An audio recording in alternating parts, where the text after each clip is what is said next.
Hello learners, and welcome to part 2 of Tribes of Uttar Pradesh. We shall continue with the session, and we have been doing about the tribes in Uttar Pradesh. Before this, we did about the tribes found in Uttarakhand as well as in Rajasthan. Now in the session, before we move ahead, I would like to have a small recap. We studied that Uttar Pradesh is India's most populous state, and we also mentioned that it is the world's most populous sub-national entity. Now we also have talked that tribes of Uttar Pradesh form an integral part and live with distinct cultures of their own. In the previous session, we highlighted that the Tharu, Jwansari, Raji, Bhotia, Gonds and Boksas are the 6 major tribes of Uttar Pradesh, and we studied about some of the tribes, and we will continue about the other tribes in today's session. We also mentioned that tribals are found mostly in the present states of Uttarakhand, the 6 tribes that we mentioned about, and the tribal population of Uttar Pradesh mostly hails from the hilly regions of Uttar Pradesh. We also mentioned that the Jwansari tribes occupy the major portion numerically in the state and claims their lineage to both the Rajputs and the Brahmins. And apart from this, we also mentioned that the Boksa, Tharu, Bhotia, Raji and the Jwansari dwell in the sensitive border areas and have been given the scheduled tribe status by the Constitution of India. And with this we continued and mentioned that the tribes of Uttar Pradesh have their own religious beliefs and faiths, but interestingly they also worship many of the Hindu gods and goddesses. The tribes of Uttar Pradesh follows a patrilineal and patriarchal structure of society, and yet the women of the tribal society enjoy a dominant status within their society have also been mentioned. And we also mentioned in detail about the Buksa tribes, where we talked about the fact that the Buksa tribes are concentrated in several districts located in the southwestern part of the state of Uttar Pradesh, and they have a population of approximately little more than 4,000. And we also mentioned about the Gonds, who are a Dravidian tribe, and we mentioned that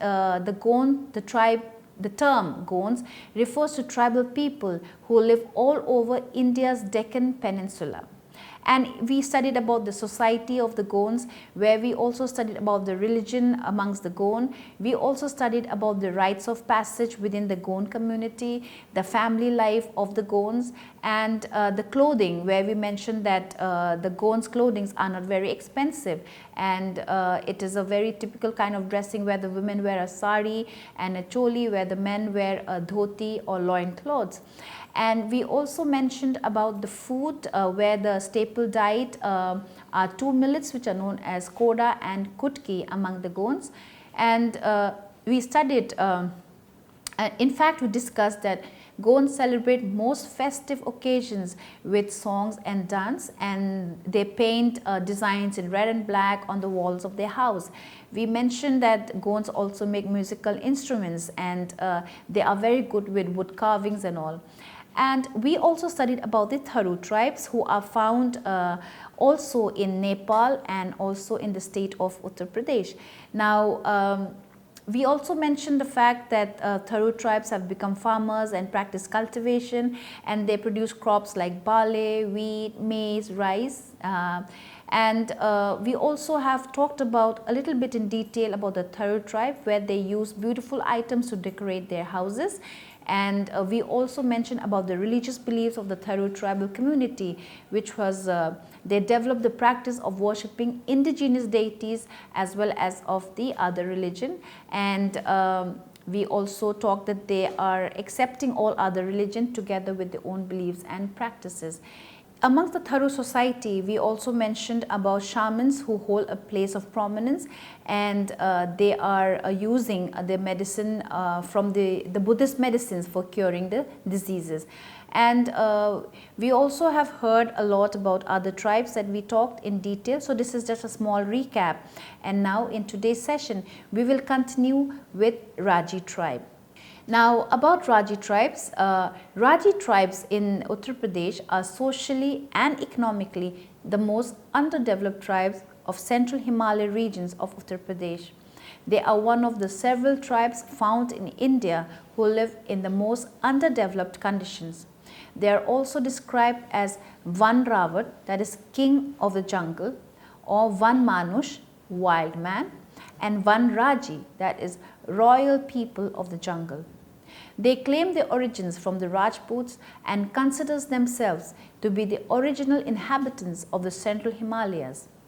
The Raji people are multilingual and speak language of Tibeto-Burmese family. They also use Hindi when communicating with other neighboring people. They use a Devanagari script. They are believed to be descendants of the Kirats who ruled the area in the prehistoric times. Vague ideas about the curative properties of herbs are known to every Raji. This knowledge of medicinal value of herbs and plants have passed down from generations to generations. Now the local medicine man gives treatment to the village people. Rajis are underdeveloped because of lack of education and poverty. Like several other tribes, these Raji tribes have got addiction towards all types of alcohol. Apart from this, the Raji tribes have also developed taste for several wild fruits and tree roots. Raji females have the fascination for colorful and gorgeous clothes. This is similar to the Raji tribes that we found in Uttarakhand, so not much of the similarities here. Exquisite jewelries that these Raji females wear are also quite large and heavy. However, as a recent phenomena, few of these Raji tribes dress in the similar fashion like that of a people who belong to a non-tribal community. This is exactly what we studied amongst the Raji tribes that are found in Uttarakhand. So, of talking about the similarities, they are similar because when you talk about Uttarakhand also, it was part of Uttar Pradesh, then it was became an independent state, and so there are some bit of similarities. So it depends on just the kind of cultures and customs which they are using, and they are similar with the Raji tribe of Uttar Pradesh and Raji tribe of Uttarakhand. So we just mentioned that the men, they have fascination for alcohol, the women have fascination for colorful and gorgeous clothes, and they wear large and heavy jewelry. Now, artistic fervor of these Raji tribes is nicely depicted in various art forms. For children, beautiful handbags are prepared which have got demand in the local market as well as that of the whole of the country. These Raji tribes converse with each other in Raji language. What is remarkable about these Raji tribes is that though they are ardent followers of Hindu religion, there is also plethora of local gods and goddesses whom they worship. Now, position of women in Raji tribal community is held high. In matters of marriage also, these Raji females have enough power and authority. And this is quite a unique practice because when you look at most of the communities, not only the tribal communities, be it the northern Indian community or the northeastern community or the western community, not many women have a lot of say in terms of particularly in India, like I'm talking about India. So when we talk about India, not many women, even the empowered women or the so-called independent women, have a lot of say in regards to marriage when it comes to listening to the parents, listening to what the society will think. So the authority, if a female is given enough power and authority over her marriage prospects or whom she wants to marry, well, that talks a lot about an independent features, or that talks a lot about the concept of empowerment among women. And this is what the Raji females have. So that is a very particular thing and a very interesting one at that. Now let us move ahead and understand about the other set of tribe known as the Jaunsari tribe. Among the multiple tribes found in Uttar Pradesh, this tribe, Jaunsari tribes, get special mentioning as they enjoy the highest number of people. Jaunsari tribes share a very good relation with other tribes. One finds no difficulty in identifying a Jaunsari tribe who has got salient body features resembling that of both the Mongoloid as well as Indo-Aryan groups who has settled in the Himalayan provinces. To sustain their livelihood, majority of these Jaunsari tribal communities have taken up the profession of labourers who work diligently in the forest grounds or in farms of the rich people. Since they never owned large land, they could not adapt to cultivation. The entire society of Jaunsari tribes is divided into several castes, namely Koltas and Khasas, each having the unique traits and ethnicity, which as a whole constitutes the culture of the Jaunsari tribal community. It would not be an exaggeration to say that the culture of these Jaunsari tribes is quite ennobled. Rituals, customs, festivals, etc. bear a witness of this. Marriage also plays a vital part in the life of both Jaunsari male and female. Amongst the Jaunsari tribes, the practice of polyandry is in vogue. Festivals and fairs are an integral part of the people of Jaunsari tribal community. Bisu, a type of fair marking the harvesting, is quite a significant one. Song and dance are part and parcel of the life of these Jaunsari tribes. So we see that these Jaunsari tribes, among the other, just like the various other tribes found in all parts of India, they enjoy colorful lifestyle, they enjoy fairs and festivals, because when you look at the concept of fairs and festival, it is a concept where the society or the community comes together. People participate in these functions, in the songs and dance of their particular tribal community, and this is also an instance where there's a feeling of community, there's a bonding of brotherhood, of sisterhood, and the community as a whole, the tribal community to be particular, comes together and partake of the festivities, eat the same food which is being cooked for the entire community. So it gives rise to, in more ways than one, we could say, the feeling of brotherhood. And that is why there's a connection, there's a bond which is formed among the tribal people. So these fairs, these festivals, these religious festivities, or doing things in common together, is what brings all of them together, and that's what they enjoy.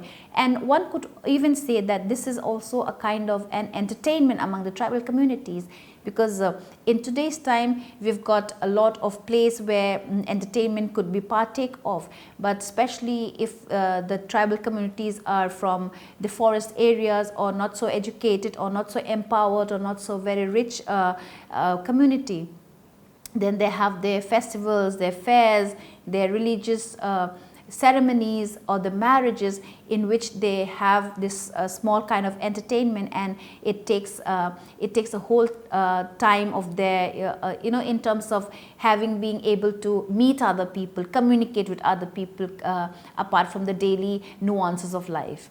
Now in continuation about this Jaunsari tribe, both men and women dance with the rhythm of melodious songs and music, especially at the time of festivals and various social functions and affairs. And this kind of practice is about the other tribal people also from all over India, and not in particular about the Jaunsari tribes. So these Jaunsari tribes have developed faith on several deities. Mahasudevta is one of the principal deities whom each and every tribe of the Jaunsari community reveres. The devotees bring out a procession every year in the month of August, showing their reverence to Mahasudevta. Now, in terms of religion also, if you look at all the tribal groups all over India, everyone has their own ancestor worship practice which is going on, apart from the various kind of religion they may adopt. So they are encompassing to various religion. They are not very strict as to the fact that they have to worship, they have to follow Hinduism, Christianity, Buddhism, nothing of that sort. They follow religion, the major religion which is in India, but apart from that they have their ancestral worship also. So this talks a lot about the belief in the ancestors and how they the practice, the rites of passage and everything. So whatever they do is part of what is passed down from their parents, from their grandparents. So these are the kind of practices which most of the tribal communities they have been doing in all over India. Now with this, we have discussed about the Jaunsari tribes in Uttar Pradesh and the Raji tribes in today's session. Now before we end, I would like to have a little bit of recap about the tribes of Uttar Pradesh that we have done so far. So in today's session, we discussed about the Raji tribe and the Jaunsari tribes in detail. But in the first session and today's session, if we have to group together, I would like to inform you here that we discussed about the Buxa tribes, who are concentrated in several districts located in the southwestern part of the state of Uttar Pradesh. And the total population of the Buxa tribe, let's say, is approximately a little bit more than 4,000. We also mentioned about the Gonds, who are a Dravidian tribes, and these Gonds are among the largest tribal population or the largest tribal group in South Asia. We also discussed about the Tharus, who are one of the largest tribal community found in the state of Uttar Pradesh. They reside in the interiors of jungles, and due to which they have not been influenced by the outer world. We also highlighted about the Raji tribes, who are socially and economically the most underdeveloped tribes of Central Himalayas region of Uttar Pradesh. They are one of the several tribes found in India who live in the most underdeveloped condition. We also mentioned that among the multiple tribes found in Uttar Pradesh, Jaunsari tribes get special attention as they enjoy the highest number of people. So we could say that they enjoy the highest number of population of tribal people. So the Jaunsari tribes have the highest number of the population, and these tribes share a very good relations with other tribes. Now before we end, I would like to sum up the entire session that we have done in small words. So in these sessions and in the previous sessions, we learned about the tribes found in Uttarakhand, Rajasthan and Uttar Pradesh. So let us have a small sum up of the entire session. In studying the various tribes of Rajasthan, we observe that these tribal communities, although different in their origins and classification within the tribes, have a lot of common features to share. They are indeed a land-owning group of people and adhere to agriculture as their main form of occupation. In the previous session and in the particular session, we observed that the tribes of Rajasthan share some similarities in their language, tradition, origin and traditional attires. Besides being influenced by several climatic, economic and social conditions, these tribes share a common integral part as a community in their festivities, dances, attires and occupations. The study of the tribal communities in Uttarakhand helps us to understand that India as a whole has a lot to offer in terms of culture and its people. Uttarakhand, on the other hand, is a state that has a very deep and culturally rooted past of several kinds of tribes and people. The 5 major tribal groups of Uttarakhand are different and specific to their own community and constitute different forms of lifestyle and occupation. These major tribes in the state of Uttarakhand have their origin to be traced with the earlier Indo-Aryan inhabitants in the Indian subcontinent and are basically inhabitants of forest areas of the state. Now, all the sessions that you have done today also dealt with the socio-economic, cultural and livelihood practices among the tribes found in Uttar Pradesh. Still, some of the tribes in Uttar Pradesh depend on agriculture for their livelihood, and each tribe have distinct traditional practices and festivals which are both beautiful and colorful. The tribe also has a distinct dialect which binds them together, and their religious practice as well as the rituals of marriage and family life is as distinct. Now, after studying through this session and after listening to the discussions, you may have been more aware about the tribes of these regions and their characteristics, and I do hope that you have been able to make a distinction between the tribes found in Rajasthan, Uttarakhand as well as in Uttar Pradesh. Having said so, there are few of the tribes which are found in Uttarakhand, similar tribes which are found in Uttarakhand, Rajasthan as well as in Uttar Pradesh. Now some of these tribes, let's say for example the Raji tribes found in Uttarakhand as well as in Uttar Pradesh, they are similar. Their customs, their religious beliefs, their practices, their attires are similar in both of the states. So we can say that they are similar, but definitely there might be some dissimilarities because in terms of the practices, in terms of their rituals. So when you talk about the various tribal communities even in the Northeast, so one community, the even for example the Naga community, in the earlier sessions you must have heard that most of the Naga community are different. The Lotha, the Angami, the Sema, they all speak Nagamese, but each and every region have a different dialect. So similarly in Manipur also, in Meghalaya, in Sikkim, in other parts of India, we have these tribal communities which are found in other states, the same tribal community found in other states, but they have the similarities but as well as their dissimilarities. So most of the tribal groups that we discussed about in Uttarakhand, Uttar Pradesh and Rajasthan, they may be found in all the three states, but these tribal communities in all the three states have similarities, and yet they also have dissimilarities in some form or the other. So this is the difference that you have to understand, and if there are similarities, you have studied about it and you have heard about it, and also the dissimilarities as well. And in today's session, I hope you are able to have a good learning experience where we talked about the tribals in Rajasthan, Uttarakhand as well as in Uttar Pradesh. Thank you so much.